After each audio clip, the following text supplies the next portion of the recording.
Okay बच्चों, सुप्रभात। आज का हमारा चैप्टर 6 है जिसका नाम है नॉर्वे से पत्र।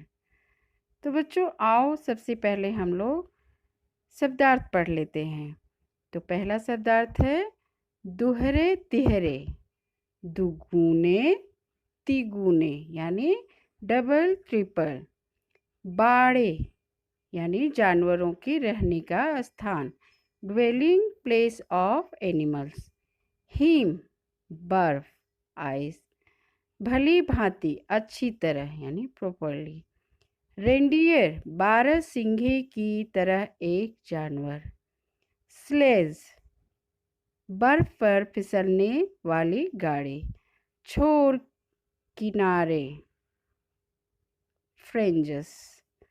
तो बच्चों मैं आशा करती हूँ कि आप लोग शब्दार्थ को समझ गए होंगे और अब मैं आशा करती हूँ कि आप सभी लोग हमारे इस वीडियो के माध्यम से नॉर्वे के बारे में लाइन बाय लाइन पढ़ेंगे और साथ साथ समझने की चेष्टा भी रखेंगे। तो आइए पाठ को पहले हम पढ़ते हैं।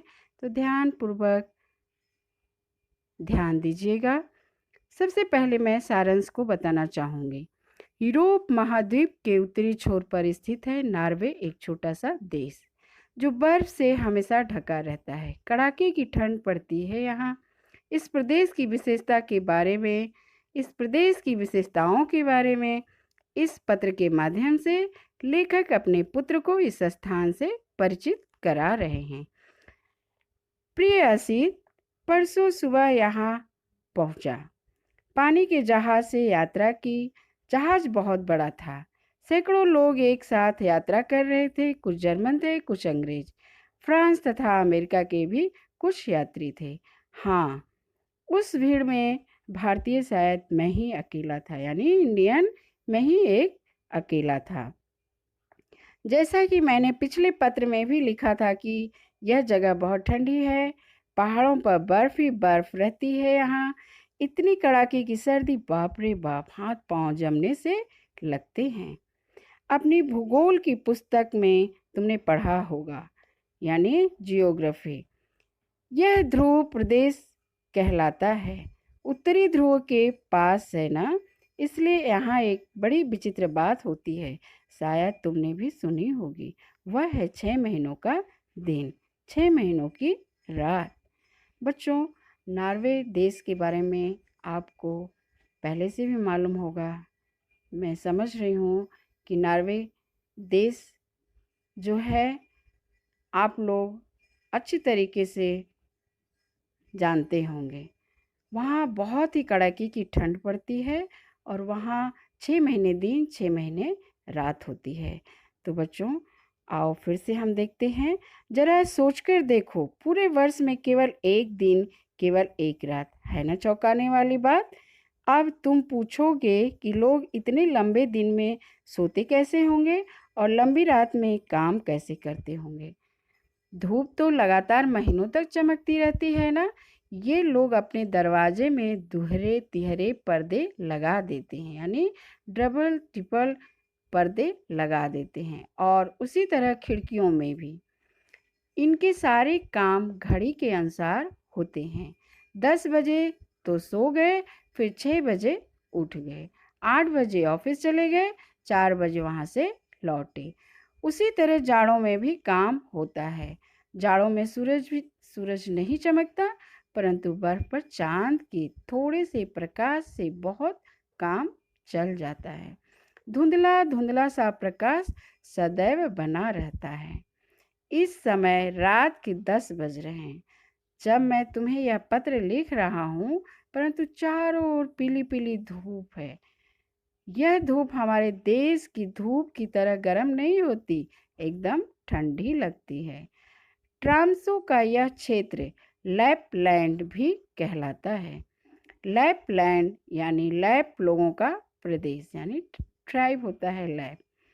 लैप ध्रुव प्रदेश के मूल निवासी हैं। इन्हें यहाँ सामी भी कहते हैं। रूस के भाग में ये एस्किमो कहलाते हैं। परसों शाम हम ट्रांसो शहर से दूर, बहुत दूर पश्चिम की ओर गए, जहाँ लैप लोगों की बस्तियां हैं, यानी गांव हैं। पहले कभी ये लोग बर्फ के घरों में रहते थे, परंतु हमने देखा कि सरकार ने अब इनके लिए काठ के मकान बना दिए हैं। जहाँ तक दृष्टि जाती, सफ़ेद हिम ही हिम दिखाई देता, यानी बर्फ ही दिखाई देता। उस हिम प्रदेश में हमें सैकड़ों हजारों रेंडियर दिखलाई देते हैं। सैकड़ों हजारों मीन्स यानी 100 और 1000 रेंडियर्स दिखलाई देते हैं। रेंडियर बारहसिंगे की तरह का जानवर होता है। यह यहाँ का प्रमुख पालतू पशु भी है। पहले कभी ये यूं ही झुंड की शक्ल में घूमते रहते थे, परंतु अब इनके लिए बड़े बड़े बाड़े बने दिखलाई दे रहे हैं। लैप लोग बड़े ही रंग बिरंगे कपड़े पहनते हैं। औरतें, मर्द, बच्चे सब जैसे किसी मेले में जाने की तैयारी में हों। बड़े हंसमुख होते हैं ये आदिवासी। चारों ओर से मोटे मोटे ऊनी कपड़ों से ढके रहते हैं, केवल मुंह ही खुला दिखता है। इनके झबरेले कुत्ते बड़े भयानक लगते हैं। रिछ जैसे झपटे तो सब खा जाएं, पर हमें डर नहीं लगता। हमारे साथ वे लोग भी हैं जो लैप लोगों की भाषा जानते हैं और इस क्षेत्र से भली भांति परिचित हैं। भली भांति मीन्स अच्छी तरह परिचित हैं।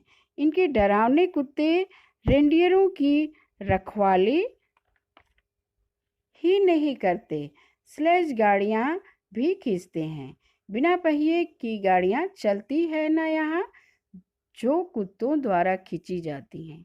इन कुत्तों के पाँव में जूते देखकर हमें कम अचरज नहीं होता।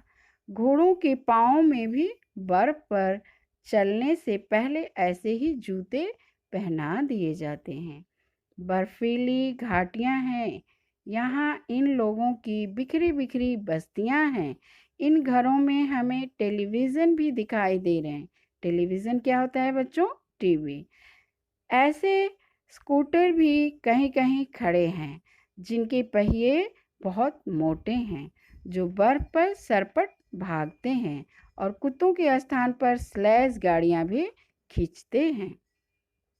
लैप बच्चे ऊनी कपड़ों से लिपटे हैं, बर्फ का कोई खेल खेल रहे हैं, हंसते उछलते गोल मटोल कितने सुंदर लग रहे हैं।